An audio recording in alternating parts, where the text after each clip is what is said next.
حضرت عمر بن عاص رضی اللہ تعالیٰ عنہ نے مصر خود فتح کیا تھا، خود فاتح تھے. حضرت عمر نے انہیں گورنر مصر بنا دیا. ان کا بیٹا ایک عام آدمی کے بیٹے کو کہنے لگا چلو اپنا اپنا گھوڑا دوڑاتے ہیں، بھلا کون جیتتا ہے. گھوڑے دوڑے، عام آدمی کا بیٹا جیت گیا. گورنر صاحب کے بیٹے نے درہ اٹھایا اور درہ اٹھا کر کے اس جیتنے والے غریب آدمی کی کمر پہ درے مارے. اس کو جب درے لگے تو بیٹے نے گھر آ کے باپ کو اپنی لہو لوہان کمر دکھائی. باپ کے دل میں بڑی قدر ہوتی ہے اولاد کی. درجے تو لوگ ماں کے بیان کرتے رہتے ہیں، لیکن جتنا باپ پیار کرتا ہے اس کا بھی تقاضا کوئی کر نہیں سکتا. والد نے جب دیکھا نا لہو لوہان ہے گردن، تو والد چیخے، روئے، اور پھر پتہ نہیں اگلے 1.5 منٹ میں اس بچے کے والد کو کیا ہوا. اس نے آنسو پونچھے اور بیٹے کو کہنے لگا میرے گھوڑے کے پیچھے بیٹھ. کہا کدھر جانا ہے؟ فرمانے لگے یہ ظلم کا دور نہیں، یہ عمر کا دور ہے. ہاں ایسی بات ہے کوئی جو مرضی کر جائے؟ بیٹھ میرے گھوڑے پہ. آدھی رات کے وقت پہنچے مدینے اور باہر جا کے وہ آدمی پکارنے لگے، کہنے لگے عمر باہر آؤ، نکلو خوابگاہ سے. جب غریبوں پہ ظلم ہو تو پھر حکمرانوں کو سونے کی اجازت نہیں ہوا کرتی. باہر آؤ. فاروق اعظم آدھی رات کو اٹھ کے آئے. کیا ہوا؟ کہا عمر دیکھ یہ بیٹا جو میں نے اپنے منہ کے نوالے کھلا کھلا کے پالا ہے، ذرا میرے لال کی پشت دیکھ. تیرے دورے حکومت میں یہ حال ہوگا. حضرت فاروق اعظم نے کہا جاؤ بلا کے لاؤ فاتح مصر کو. حضرت عمر بن عاص بیٹے سمیت آئے. جناب فاروق اعظم فرمانے لگے مجمع میں کھڑا کر کے، فرمایا کیوں مارا تو نے اس کو؟ گردن جو گئی. فرمایا تو گورنر کا بیٹا تھا اس لیے مارا ہے؟ اس غریب آدمی کے بچے کو کہا درے پکڑ اور گورنر کے بیٹے کو اس کے سامنے مار، اور اتنے مار کے اسے سمجھ آئے. جب اس کو درے لگ رہے تھے تو لوگ دیکھ رہے تھے. تھوڑی دیر گزری تو حضرت سیدنا عمر فاروق رضی اللہ تعالیٰ عنہ نے فرمایا گورنر مصر کو بھی سزا دو، اس کے کپڑے اتروا کے اسے ٹانٹ کا لباس پہناؤ. لوگ کہنے لگے حضور گورنر صاحب کی کیا غلطی؟ سنو اور یاد رکھنا. حضرت فاروق اعظم کہنے لگے اس بچے کے دل میں بات ڈالی کس نے کہ تو گورنر کا بیٹا ہے؟ کس نے بات ڈالی کہ تو چودھری کا بیٹا اور باقی کمی ہوتے ہیں؟ کس نے سکھایا اسے؟ وہ طاقتیں بھی ہم کچھ لیں گے جو سکھاتی ہیں کہ فلانا بڑا ہے فلانا چھوٹا ہے. فرمایا نا، جب کوئی رسول اللہ کا کلمہ پڑھ لیتے ہیں وہ برابر ہو جایا کرتے ہیں. اس کو کس نے سکھایا؟ کس نے سکھایا اس کو؟ گورنر کو بھی. اور پھر حضرت عمر نے تاریخی جملہ کہا حضرت عمر بن عاص کی طرف دیکھ کے، فرمایا جب اللہ نے ان لوگوں کو آزاد پیدا کیا ہے تم نے کیوں غلام بنا لیا ہے؟ جب رب نے آزاد پیدا کیا تم نے کیوں غلام بنایا ہے؟ عزیزو یاد رکھو جب انصاف کا بول بالا ہوتا ہے پھر کوئی آدمی ڈرتا ہے. یہاں انصاف نہیں ملتا. اور میں آپ خود ایک بات یاد آ گئی. حضرت عمر کا زمانہ تھا تو غسان کے بادشاہ نے کلمہ پڑھ لیا. جو لوگ غریب کہلاتے ہیں نا وہ ذرا میری بات پہ زیادہ توجہ کریں. غریبوں کو سنانے لگاؤں، غریب ذرا توجہ کریں. غسان کے بادشاہ نے اسلام قبول کر لیا اور اسلام قبول کرتے ہی وہ آئے حج کرنے. حج کے بعد فارغ ہوئے تو ایک نفلی طواف کر رہا تھا غسان کا بادشاہ شاہ غسان. آج تو خانہ کعبہ میں بھی VIP پروٹوکول ملتا ہے، آج تو مسجد نبی میں بھی VIP پروٹوکول ہوتا ہے. یہاں آ کے بھی، یہاں بھی، اور دیکھتے صحیح تو کھڑا کہاں ہے. یہاں بھی پولیس والوں نے بازو پکڑے. سوچو تو صحیح یہ حال کر دیا تم نے مذہب کا. طواف کعبہ ہو رہا ہے اور غسان کے بادشاہ نے جبہ پہنا ہوا ہے باریک اور لمبا. وہ طواف کعبہ کر رہا تھا تو ایک غریب آدمی کا پیر اس کے جبے پہ آ گیا. جب پیر آیا تو اس نے پلٹ کے غریب کے منہ پہ تھپڑ مارا. جب تھپڑ مارا تو اس غریب نے سیدنا فاروق اعظم کی عدالت میں مقدمہ کر دیا. کہا بادشاہ نے تھپڑ مارا ہے. حضرت عمر فاروق رضی اللہ تعالیٰ عنہ نے بادشاہ کو بلایا. فرمایا تو نے اس غریب کو مارا ہے؟ کہا جناب اس نے پیر رکھا تھا. تو فرمایا پیر رکھا تھا تو کیا ہو گیا؟ تو نے کیوں لمبا جبہ پہنا تھا؟ تجھے سمٹ کے چلنا چاہیے تھا. کہا میرے لیے حکم کیا ہے؟ حضرت عمر کہنے لگے یہاں اسے رات میں راضی کر لے، ورنہ صبح اسی جگہ اسی کونے میں خانہ کعبہ کے سائے میں وہ غریب تیرے منہ پہ تھپڑ مارے گا اور تجھے تھپڑ کھانا پڑے گا. غریبوں سنو سنو، ساری رات وہ غسان کا بادشاہ غریب کی منت کرتا رہا تو راضی ہو جا. غریبوں تم سے شکوہ ہے، تم 2-4 لاکھ پہ راضی ہو جاتے ہو. غریبوں تم سے شکوہ ہے، تم انصاف ہونے نہیں دیتے. غریبوں تم تھوڑی تھوڑی بات پہ مطمئن ہو جاتے ہو. تھوڑی تھوڑی بات، جتنے غریب تن ہیں لباسوں سے دور دور اتنی ہی چادریں میں مزاروں سے چھین لوں، اور جتنے غریب گھر ہیں اجالوں سے دور دور اتنی ہی روشنی میں ستاروں سے چھین لوں. اتنی تو ہمتیں ہو میری کم سے کم بلند کہ شاہوں کے تاج فقط اشاروں سے چھین لوں. تمہاری زیادتی ہے, تم نے ظلم پروان چڑھایا ہے. جب تم چودھری کے کہنے پر, ایم این اے کے کہنے پہ راضی ہو جاتے ہو, تم انصاف ہونے نہیں دیتے. ڈٹنا سیکھو, کھڑے ہونا سیکھو. جب اسے کہا نا راضی ہو جا, تو وہ غریب کہنے لگا میں راضی ہو جاؤں اور کل تو کسی اور کو بھی تھپڑ مارے. فرمایا جتنی تیرے پاس دولت ہے لا کے قدموں میں رکھ. ہم دولتوں کی پرواہ اس لیے نہیں کرتے کہ ہم نے محمد عربی کا چہرہ دیکھا ہوا ہے. اب میری نگاہوں میں جچتا نہیں کوئی, اس لیے کہ جیسے میرے محبوب ہیں ویسا نہیں. تم اثر لینا چھوڑ دو, تم اثر بڑا لیتے ہو. ہاں تمہارے اوپر چیزیں اثر انداز ہوتی ہیں, اس لیے انصاف نہیں ہوتا. ڈٹنا سیکھو, کھڑے ہونا سیکھو. جو بھائی ڈٹ جاتا ہے نا وہ بڑے کمال کر جایا کرتا ہے. ساری رات مناتا رہا. حضرت عمر سے کہنے لگا وہ نہیں مانتا, تو جناب عمر کہنے لگا پھر تیاری کر لے. ہم بادشاہ نہیں دیکھیں گے, دولت نہیں دیکھیں گے, ہم رسول اللہ کا دین دیکھیں گے, ہم نبی پاک کا نظام دیکھیں گے. وہ بادشاہ رات کو دوڑ گیا, بھاگ گیا, جا کے عیسائی ہو گیا. لوگوں نے کہا اتنا قیمتی آدمی عمر نے ضائع کر دیا. فرمایا چپ کرو, میں نے کوئی چیز ضائع نہیں کی, میں نے تو اپنے رسول کا دین بچا لیا ہے. کوئی شے ضائع نہیں ہوئی. عدل جب تک, میں پھر کہوں گا, اس عدل کے نقصان میں ہر آدمی برابر کا شریک ہے. ہم عدل ہونے نہیں دیتے, ہم عدل قائم نہیں کرتے. ہمارا تقاضا ہی نہیں کہ عدل ہو, ہم اپنے آپ کو عدل کے لیے پیش ہی نہیں کرتے, مزاج ہی نہیں. حضرت علی المرتضیٰ ایک جری انسان تھے, اور وہ علی تھے جن پر انسانیت رشک کرتی ہے. اور مولا علی وہ ہستی تھے کہ میرے مصطفیٰ کریم صلی اللہ تعالی علیہ وسلم نے فرمایا اس کے دیدار کو تو فرشتے بھی آیا کرتے. نا بڑا آدمی, اور پھر امیر المومنین خلیفۃ المسلمین حضرت علی. خود مولا علی نے حضرت قاضی شریح کو قاضی بنایا, چیف جسٹس بنایا, اپنے ہاتھوں سے تعیناتی کی. حضرت مولا علی رضی اللہ تعالیٰ عنہ کی زرہ گم ہو گئی. کافی دیر گزر گئی تو ایک یہودی کے پاس وہ زرہ آپ کو نظر آئی. حضرت علی نے ڈائریکٹ اس سے چھین نہیں لیا, حالانکہ امیر المومنین تھے. ہمارے ہاں ڈنڈا بھی بڑا چلتا ہے نا, جو طاقتور ہوتا ہے وہ تو تھانے جاتا ہی نہیں, اس کو ضرورت نہیں, اس نے تو بندے رکھے ہوئے ہیں, اس کو تو پتہ ہے کام کیسے لینا ہے. لیکن حضرت علی نے آئینی رستہ اختیار کیا, قانونی رستہ. قاضی صاحب کی عدالت میں مقدمہ کیا کہ فلاں یہودی کے پاس میری زرہ ہے اور وہ چوری ہو گئی تھی, گر گئی تھی, گم گئی تھی, مجھے دلائی جائے. قاضی صاحب نے بلا لیا یہودی کو, امیر المومنین بھی کٹہرے میں. قاضی صاحب کہنے لگے اس سے کہ زرہ تیری ہے؟ اس نے کہا جی میرے پاس ہے تو میری ہے.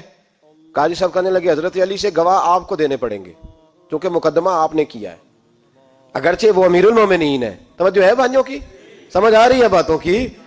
گواہ امیر المومنین آپ نے دینے ہیں کیونکہ مقدمہ آپ نے دائر کیا. تو حضرت علی کہنے لگے میرا بیٹا حسن گواہی دے گا کہ میری ہے, اور میرا غلام کمبر گواہی دے گا. قاضی صاحب کہنے لگے حضور ان کی گواہی درست تو ہے پر میں نہیں تسلیم کرتا, اس لیے کہ بیٹے تو باپ کے حق میں بولا ہی کرتے ہیں, نوکر تو آقاؤں کے حق میں بولتے ہی ہیں. جائیں کوئی غیر جانبدار بندہ لے کے آئے جو گواہی دے. تو حضرت علی خاموش ہو گئے, کہنے لگے ابھی میرے پاس ایسا کوئی گواہ نہیں. قاضی صاحب کہنے لگے چلیں پھر آپ یہودی کو راضی کریں, آپ نے کیوں بلا وجہ گھسیٹا عدالت میں, راضی کریں, انصاف کا تقاضا ہے. تو حضرت علی قریب گئے, کہنے لگے بھیا ناراض نہ ہونا, زرہ تو میری ہے, ناراض نہ ہونا, میں نے غلط مقدمہ نہیں کیا. وہ علیحدہ بات ہے کہ میرے پاس گواہ نہیں تو میں کوئی بے انصافی نہیں کر سکتا, تو میرے ساتھ چل تجھے کھجوروں کا حلوہ کھلاتا ہوں تاکہ تو راضی ہو جائے. وہ یہودی کہنے لگا میں نے قاضی صاحب کا انصاف دیکھا اور جناب علی کا انصاف کے لیے کھڑا ہونے دیکھا تو میں مولا علی کے قدموں میں بیٹھ گیا. میں نے کہا علی جب تیری یہ شان ہے تو محمد عربی کا کیا مقام ہوگا. میں نے کلمہ پڑھنا شروع کر دیا. دیکھیں نا تقاضا پورا کیا ہے حضرت علی نے. تو وہ کہنے لگا علی تیرے انصاف کے رنگ نے نا, جملہ یاد رکھنا, کہنے لگا یہودی علی تیرے انصاف کے اس رنگ نے میرے دل سے کفر کی میل دور کر دی, تیرے عدل نے میرا کفر توڑ دیا, کفر. لیکن شرط دیکھیں نا, غریب آدمی ابو ایوب انصاری, ماڑے بندے, اب تو پیر اور مولوی بھی گنجائش نہیں نہ دیتا کسی کو بولنے کی. تو سیاست دان تو اللہ ہی کی پناہ, وہ تو پتہ نہیں کس طرح سوتے ہیں رات کو, اللہ ہی جانتا ہے. پتہ نہیں کس طرح اپنے آپ کو مطمئن کر کے وہ زندگیاں گزار رہے ہیں, خدا ہی بہتر جانتا ہے. حضرت عمر فاروق جیسا دلیر اور جرری آدمی جمعہ پڑھانے مسجد میں داخل ہوئے تو جناب ابو ایوب انصاری دروازے پہ کھڑے ہو گئے, کہنے لگے عمر تیرے نوکر نہیں, ٹائم پہ آیا کر, بڑی دیر سے کھڑے ہیں. کیوں دیر سے آیا ہے؟ بڑے جلالی تھے نا حضرت عمر, لیکن وہ جلالی اس وقت تھے جب کوئی ظلم کرتا تھا, اور ذات کے لیے جلالی نہیں تھے. کہا وقت پہ آیا کر, کو ملازم نہیں تیرے.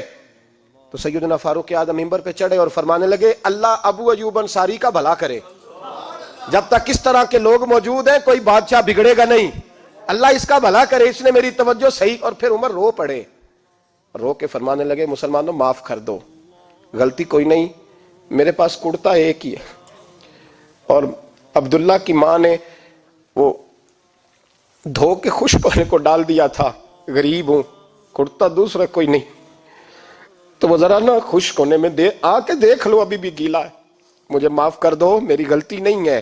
صحابہ درد کے ساتھ رونے لگے اور کہنے لگے اللہ اس طرح کے حکمران ہمیشہ عطا کرتا رہے۔ میرے بھائی تو انصاف کا رنگ تو دیکھ، ان تقاضوں کو سمجھنا۔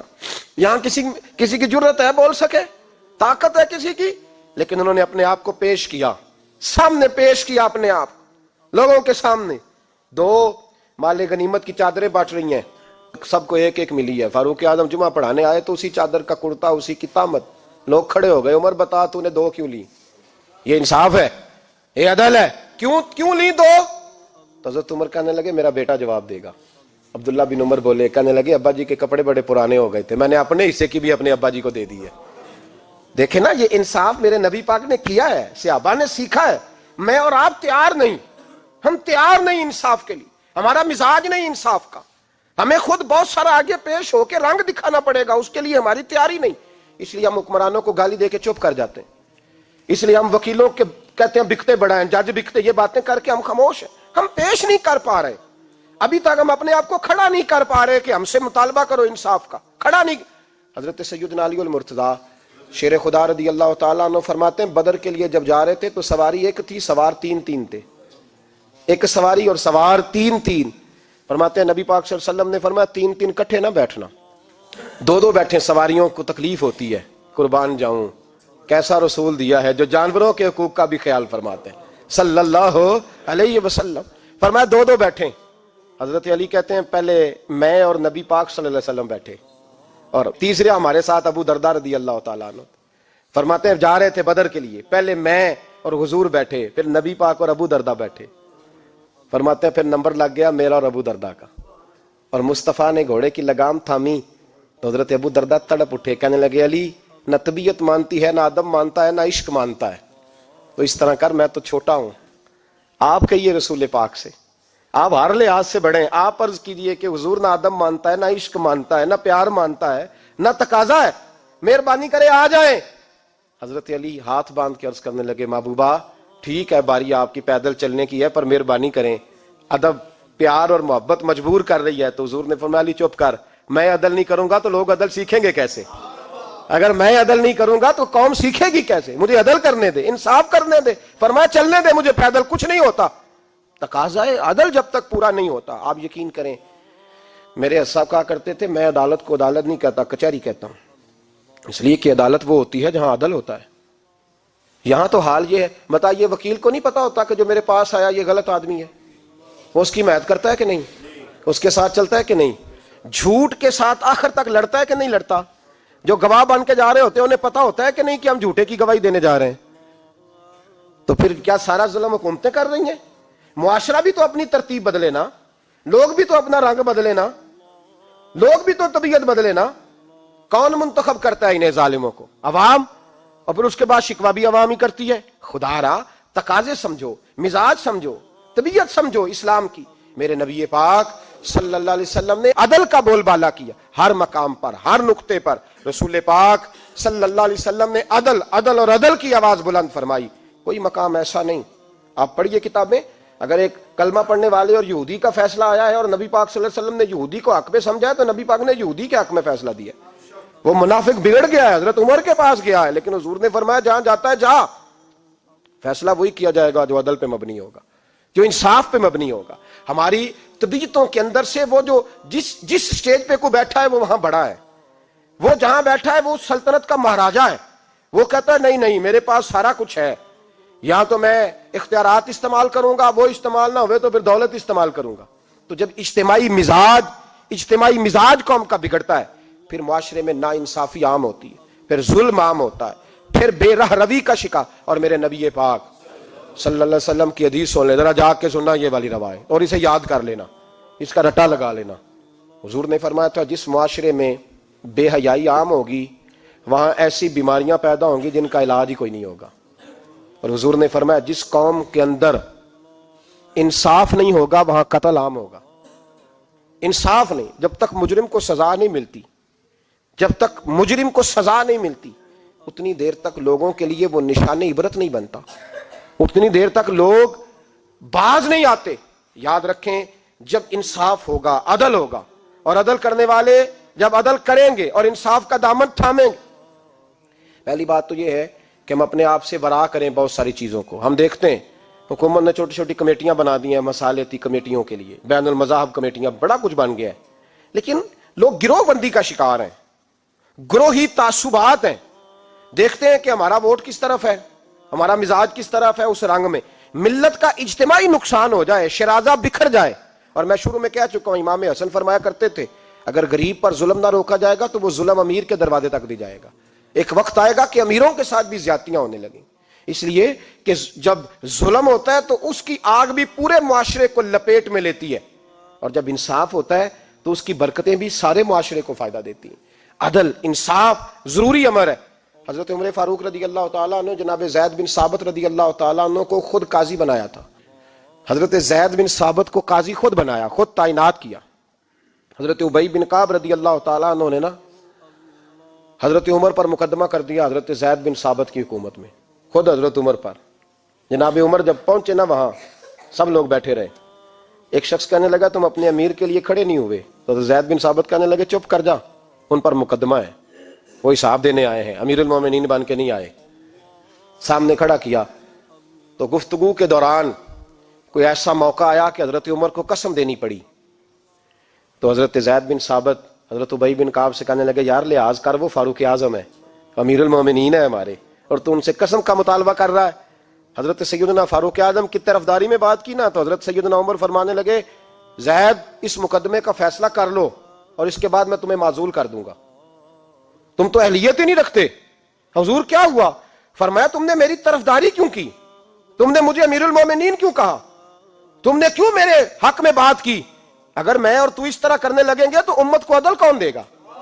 اگر میرا اور تیرا یہ رنگ ہو جائے گا، کیوں تو نے مجھے امیر المومنین کہا؟ اس وقت میں اپنی صفائی دینے آیا ہوں، عمر بن خطاب سے زیادہ میرا کوئی تعارف نہیں ہونا چاہیے، کیوں تم نے یہ لفظ کہے؟ اور فرمایا اگر مجھ پر قسم آئے گی اور جو میرے اوپر لاگو ہوگا مجھے وہ کام کرنے کا تمہیں حکم کرنا چاہیے تھا. یہاں تو حال ہی کوئی نہیں، مزاج ہی کوئی نہیں. ہماری قوم بڑی سمجھدار ہے، حکمران بھی بڑے سمجھدار ہیں. ممتاز حسین قادری رحمۃ اللہ علیہ کو پھانسی ہوئی تو لوگ کہنے لگے مولوی شدائی ہو گئے. فیصلہ تھا عدالت کا تو ماننا چاہیے تھا. ایک فیصلہ ایک پیپلز پارٹی کے سابقہ صدر کے بارے میں بھی عدالت نے دیا تھا، اور پھر آپ کی پارلیمنٹ نے اس فیصلے کو کنڈم کیا، مذمت کی، اور اٹھ کے کہا گیا کہ ہم مذمت کرتے ہیں، فیصلہ غلط تھا. جب حضرت ممتاز قادری کے حق میں فیصلہ آئے تو اس وقت لوگ بولتے ہیں، کہتے ہیں دیکھو جناب عدالت کا فیصلہ ہے اور مولوی کہہ رہے پھانسی نہ دو. اور جب ایک شخص پر، ایک عام آدمی پر فیصلہ آئے اور بڑی عدالت کرے اور وہ چوکوں چوراہوں میں کھڑا ہو کے کہے کہ ہم اس فیصلے کو نہیں مانتے، پھر کوئی آدمی نہیں بولتا. پھر کسی جگہ ہم نے کہا تھا بچ جا، تو رسول اللہ صلی اللہ علیہ وسلم کی ناموس والوں کا لحاظ کر، اللہ رسول تیرا خیال فرمائیں گے. لیکن یہاں عدل اور انصاف کے تقاضے بڑے عجیب ہیں. غریب کے حق میں فیصلہ اور ہے اور امیر کے حق میں فیصلہ اور ہے. چودھری صاحب پہ درخواست آ جائے تو ایس ایچ او صاحب ٹیلی فون کرتے ہیں، چودھری صاحب درخواست آئیے تو کی کرنا جے، وہ کی کرنا ہو تے اپلیکیشن آئیے لینی ہے کہ نہیں.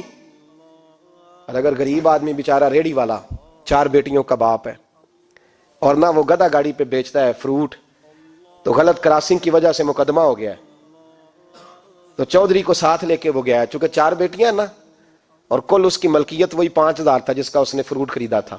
چودھری بھی کرسی پہ، ایس ایچ او بھی کرسی پہ، اور غریب آدمی زمین پہ بیٹھا ہے، اور ایک ایک زبان سے 32 گالیاں اسے دی جا رہی. وہ کہتے ہیں چودھری صاحب تہاڈی مہربانی، میں تو شامی گھر جانا ہے تو میری تیاں روٹی کھانی، مہربانی کرو میرا سامان واپس کر دو، مہربانی کرو خدا را میرا سامان دے دو. او یار ظلم یہ ہے کہ یہاں امیر کے لیے قانون اور ہے اور غریب کے لیے قانون اور ہے. اس وقت پھر ظلم ہوتا ہے، پھر زیادتی ہوتی ہے، پھر ملتیں نہیں بنتی، پھر اس سے ڈاکو پروان چڑھتے ہیں. اس سے پھر ظالم پروان چڑھتے ہیں. اپنے آپ کو پیش کرو. یاد رکھو میرے نبی پاک صلی اللہ علیہ وسلم نے فرمایا ظلم قیامت کے اندھیروں میں سے ایک اندھیرا ہوگا. ظالموں کو قیامت کے دن ٹھوکریں لگیں گی, رستہ نہیں ملے گا. اپنے آپ کو پیش کریں. چھوٹی سی بھی زیادتی, چھوٹا سا بھی ظلم نہ ہونے پائے. انصاف کے تقاضے پورے ہونے چاہیے. نبی پاک صلی اللہ تعالی علیہ وسلم نے جو امت ہمیں بنایا ہے تو اس امت میں انصاف کا بول بالا ہے. کوئی آدمی انصاف سے بالا تر نہیں. بہت بڑی بات کرنے لگا ہوں. امام ابو نعیم نے لکھا ہے, خود رسول پاک نے اپنی ذات کو انصاف کے لیے پیش کیا. اس بات کو میں جب کبھی سوچتا ہوں نا تو لگتا ہے کہ روح پرواز کر رہی ہے, پر پتہ نہیں کہاں کہاں سے ہو آئی ہے. انصاف کا بول بالا ایسے نہیں ہوتا. حضرت فاروق اعظم اور مولا علی اور عثمان غنی اور ابو بکر صدیق اور سیدنا قاضی شرح جیسے لوگ ایسے ہی تیار نہیں ہوتے.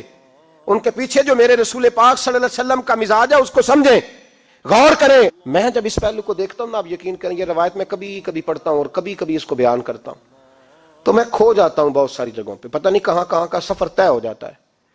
حضرت عکاشہ بن محصن رضی اللہ تعالیٰ عنہ فرماتے ہیں کہ نبی پاک صلی اللہ علیہ وسلم کے وصال سے 2-3 دن پہلے کی بات, محبوب پاک صلی اللہ علیہ وسلم نے فرمایا سب لوگوں کو مسجد نبوی میں اکٹھا کرو. اکٹھا کیا. جب کوئی نئی آیت آتی تھی یا کوئی جنگ کی تیاری ہوتی تھی تو لوگ اکٹھے کیے جاتے تھے. سب کو اکٹھا کیا. کہتے ہیں جب حضور کا حجرہ نور کھلا تو 2 آدمی بظاہر حضور کو سہارا دے کے لائے. اتنی بخار اور کمزوری ہے. حضور منبر پہ بیٹھے اور جب نبی پاک بات کرتے ہیں تو ہاتھ مبارک پہ بظاہر راشا ہے, کانپتے ہیں دستے اقدس. محبوب نے مجمع پہ نظر ڈالی, فرمایا تمہیں کسی نئے حکم کے لیے نہیں بلایا, بس اللہ نے اپنے ایک بندے کو اجازت دی, چاہے تو دنیا میں رہے اور چاہے تو اس کی بارگاہ میں حاضر ہو جائے. اس بندے نے پردے کا فیصلہ کیا ہے. میں نے تمہارے بیچ وقت گزارا ہے, تمہارے ساتھ رہا ہوں. حضور فرمانے لگے میری زبان سے, میرے قول سے, میرے فعل سے غلاموں کسی کو تکلیف پہنچی ہو تو بدلہ لے سکتا ہے. یہ نہیں فرمایا معاف کر دو, اٹھو اور بدلہ لو. حقیقی جمہوریت تھی نا. حضرت عکاشہ بن محصن پیچھے سے کھڑے ہو گئے, بوڑھے آدمی, کہنے لگے حضور ایک جنگ میں صفیں سیدھی کراتے کراتے میری ننگی پشت پہ درہ مارا تھا آپ نے, بدلہ لینا ہے. عجیب ہی منظر بن گیا مسجد نبی کا.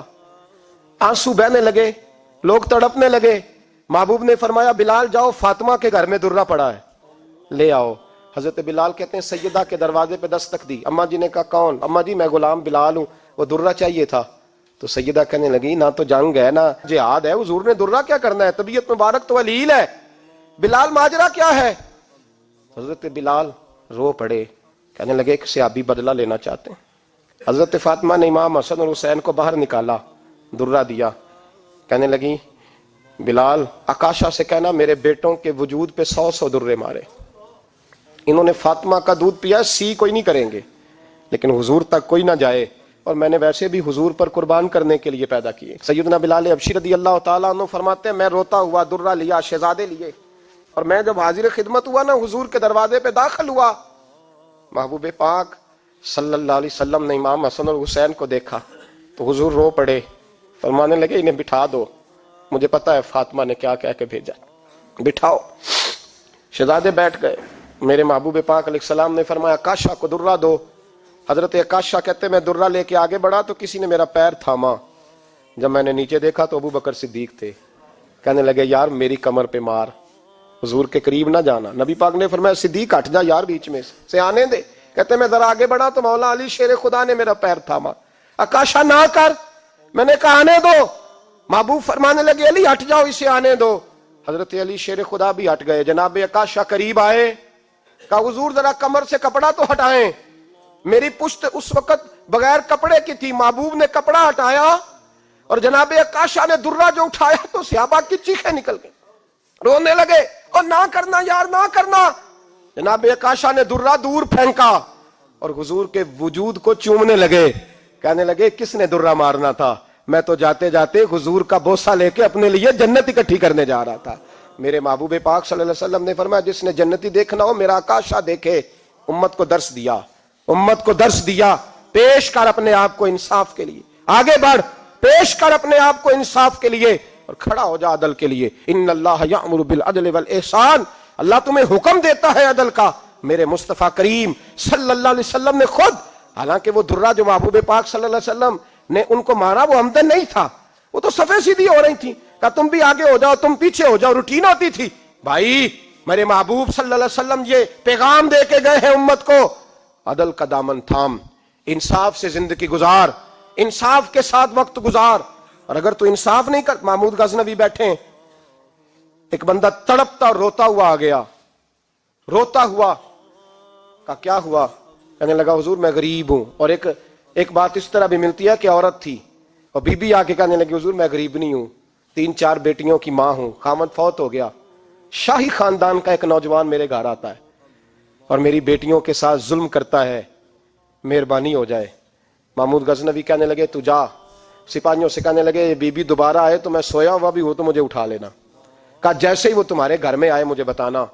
بی بی کہتی ہے تیسرے دن میں دوبارہ گئی, دروازے شاہی پہ دستک دی تو محمود فوراً نکلے, لباس پہنا جنگ کا, نیزہ, تلوار, تیر, کمان, گھوڑے پہ بیٹھے میرے ساتھ چلے. اور کہتے ہیں جب اندر داخل ہوئے تو وہ نوجوان گھر کے اندر تھا. محمود غزنوی نے اندر جاتے ہی کہا جلدی سے چراغ بند کرو, دیا گل کر دیا, چراغ بند کر دیا, اور محمود نے 2 وار کی اور نوجوان کی گردن اڑا دی. جب قتل ہو گیا تو محمود نے کہا پانی لاؤ, اور بی بی کہتی ہے میں پانی لائی, 1 پیالہ, 2 پیالے, 3 پیالے, 5 پیالے پی گئے محمود پانی کے, پیتے ہی جا رہے. میں نے کہا بادشاہ کیا ہوا؟ تو محمود رونے لگا, کہنے لگا تجھے انصاف مل گیا نا؟ کہا مل گیا. تو محمود کہنے لگے یہ میری سگی بہن کا بیٹا تھا اور میری بیوہ بہن کا اکیلا بیٹا تھا. جب تو میرے گھر آئی کہ شاہی خاندان کا نوجوان آتا ہے تو میں نے تحقیق کی تو مجھے پتا چلا کہ وہ تو میرا اپنا بھانجا ہے. میں نے قسم کھائی تھی کہ جب تک تجھے انصاف نہیں ملے گا میں پانی نہیں پیوں گا, پانی نہیں پیوں گا. پانی اس لیے مانگا ہے کہ پیاس سے مر رہا ہوں, اور دیا اس لیے بند کیا ہے کہ بہنیں بڑی پیاری ہوتی ہیں نا, اور پھر بہن بیوہ ہو اور بیٹا اس کا یتیم ہو اور اکیلا ہو پھر رنگ اور ہوتا ہے نا. اس لیے چراغ گل کر کے میں نے اسے قتل کیا ہے کہ اگر مارنے لگوں تو کہیں بہن کا چہرہ نہ میری آنکھوں کے سامنے آئے, کہیں بھانجے کا تصور دیکھ کر میں اسے چھوڑ نہ دوں. ان اللہ یأمر بالعدل والاحسان, جب تک عدل اور انصاف ہوتا رہتا ہے, معاشرہ سکون سے بھرا رہتا ہے. یاد رکھو جس معاشرے میں عدل نہیں ہوتا, جس معاشرے میں انصاف نہیں ہوتا, جس معاشرے کے اندر لوگ اپنے آپ کو بالا تر سمجھنے لگتے ہیں, جس معاشرے کے اندر ہمارا تو یہ حال ہے کہ باہر سے آ کر ہمارا دشمن حملہ کر کے لوٹ جاتا ہے, ہمیں پتہ ہی نہیں چلتا, بس ٹھیک ہے مار گئے چھٹی ہو گئی. جس معاشرے کی بے حسی کا یہ عالم ہو کہ درجنوں لوگ قتل ہوں. اور میں دکھ سے یہ باتیں کرتا ہوں, دکھ سے.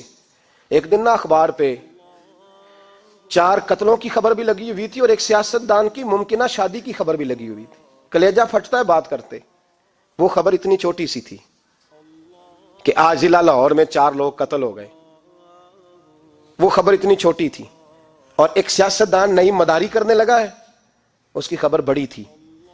اور قوم وہ ٹھیک ہے, پڑھنے والا بھی ایسا ہی ہے میری طرح کے لوگ, انہوں نے وہ کہا وہ قتل تو روز ہوتے رہتے ہیں, یہ عام سے لوگ ہیں, غریب لوگ, یہ گاجر مولی ہیں, کوئی مرض نہیں, کٹ گئے تو یہ شادی کی خبر بڑی ہے, اس پہ تبصرہ ہونا چاہیے. اسی وقت پھٹے آباد ہو جاتے ہیں, چونک آباد ہو جاتے ہیں, بحث شروع ہو جائے, وہ 4 آدمی قتل ہو گئے, ٹھیک ہے معاذ اللہ, مسئلہ ہی کوئی نہیں. اتنی بے حسی, اس قدر زیادہ سفاکیت, اور قومی میڈیا مداری گروں کی خبریں بڑی دیتا ہے, اور جو بیچارے قتل ہو گئے سر راہ, جن کی رپٹ بھی پتہ نہیں کب درج ہوگی اور جن کے بارے میں پہلی کاروائی کا آغاز بھی پتہ نہیں کب ہوگا, ان کی خبریں چھوٹی ہیں. ہم تو اس طرح ہیں جیسے کوئی مداری لگائے گا تو ساری قوم وہاں اکٹھی ہو جائے گی. یہ سنجیدہ قوموں کا وتیرہ نہیں. او بھائی, ہم پاکستانی, پنجابی, یہ سارا کچھ بعد میں ہے, سب سے پہلے ہم رسول اللہ کے غلام ہیں. ہمارے مزاج کے اندر وہ سارا کچھ ہونا چاہیے جو ہمارے نبی نے ہمیں عطا فرمایا ہے. ہمیں ان ساری چیزوں کو سیکھنا چاہیے جو رسول پاک نے ہمیں عطا فرمائی ہیں. اپنے مزاج کو تبدیل کریں, انصاف کا آغاز کریں, اور اگر کبھی غلطی ہو جائے تو ڈٹ کے کہیں ہو گئی, اپنے آپ کو پیش کریں. حضرت علی شیر خدا رضی اللہ تعالیٰ عنہ فرمایا کرتے تھے جسے دنیا میں سزا ملے گی اللہ دوبارہ قیامت میں نہیں دے گا, اس لیے کہ میرا رب بڑا کریم ہے. آپ فرمایا کرتے تھے وہ بڑے قیمتی لوگ ہیں جو دنیا میں سزا لیتے ہیں لیکن آخرت کی سزا سے بچ جایا کرتے ہیں. یہاں اگر اپنے آپ کو پیش کر لیا جائے, یہاں اگر انسان اپنے آپ کا محاسبہ کر لے, اس جگہ عدل قائم کر لے, صبح قیامت اس کے لیے آسانی ہو جائے. غریب سے لے کر امیر تک جو جس جگہ بیٹھا ہے, جس منصب پہ بیٹھا ہے, اسے تقاضا عدل قائم کرنا چاہیے. اسے انصاف کا بول بالا کرنا چاہیے، اسے ہر مقام پر یہ سوچنا چاہیے کہیں ایسا تو نہیں کہ میں بے انصاف ہوں۔ اور یاد رکھیں انصاف انصاف ہوتا ہے، نہ انصاف کی آنکھیں ہونی چاہیے اور نہ انصاف کا دل ہونا چاہیے۔ وہ دیکھے نہ کہ سامنے کون ہے، اور اس کا دل اگر دھڑکے تو صرف انصاف کے لیے دھڑکے، کسی اور کے لیے دھڑکنا نہیں چاہیے۔ اسے بالکل فیصلہ کرنا چاہیے، جو بھی سامنے آئے اسے فیصلہ کرنا چاہیے۔ اپنے آپ کو پیش کرنا سیکھیں، معاشرے میں انصاف کرنا سیکھیں، عدل کرنا سیکھیں۔ ہمارے ہاں انفرادی سطح پہ جب شروع ہوگا یہ کام، انفرادی سطح پہ، پھر وہ اجتماعی، آپ یقین کریں لوگ گفتگو کی حد تک بھی انصاف نہیں کرتے۔ کوئی آدمی اگر صحیح کہہ رہا ہے نا بات، لیکن ہمارے مفادات کو ٹھیس پہنچ رہی ہے، تو اس کی مخالفت کرنا ہم ضروری سمجھتے ہیں، کہتے ہیں بات صحیح کر رہا ہے، پر چونکہ میرے مفادات کی نہیں، لہذا میں اس کو اس بات میں آگے بڑھنے کی اجازت نہیں دوں گا۔ 2-4 دن پہلے ایک صاحب مجھے سمجھانے لگے، کہنے لگے معاملات تھوڑے آگے بڑھ رہے ہیں، اب تو چیزیں بڑی ساری صحیح ہو گئی ہیں، علماء کو نرمی کرنی چاہیے۔ اور میں نے کہا کس بات کی نرمی؟ ہماری آواز تو اتنی مؤثر ہے ہی نہیں، ہم نے تو کبھی دعویٰ ہی نہیں کیا کہ ہماری وجہ سے بڑا انقلاب آ رہا ہے۔ اگر کونوں میں بیٹھ کے مسجدوں میں رسول اللہ کے نام کی دعائی دیتے تو اتنا تو موقع دو نا ہمیں، کم از کم اتنا تو کرنے دو۔